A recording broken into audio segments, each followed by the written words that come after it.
agricultural application of alkynes, alcohol, and ethers. Alkalines, alcohol, and ethers are organic compounds having a wide range of chemical characteristics that have been used in agriculture.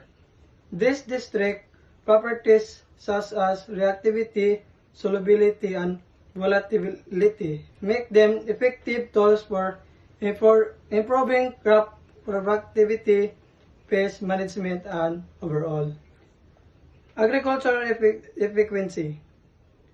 Alkanes, which are distinguished by their triple bond, have a high degree of reactivity, making them ideal for a variety of agricultural uses.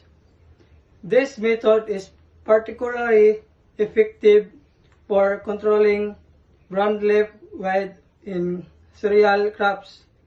Alcohols, distinguished by their hydrogen crop process, a variety of features that make them useful in agriculture.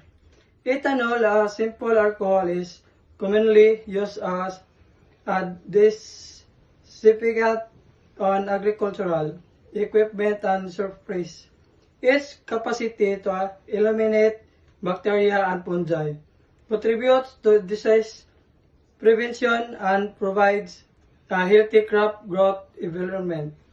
This application has considerable environmental benefits as it reduces greenhouse gas emission and promotes sustainable agriculture. Ethers, which include an oxygen atom bonded to two alkaline or aryl groups, are versatile chemicals used in agricultural. Their solvent qualities make them ideal for extracting essential oil from plants, which are commonly used in fragrances, flavorings, and medicines. Ethers are also used in insecticide to control insects. Alkalines, alcohol, and ethers have shown to be useful tools in modern agricultural, helping to boost crop yield, insect management, and overall efficiency. Their various qualities make them sustainable for a variety of use, including herbicide and disinfectants, biofuel production.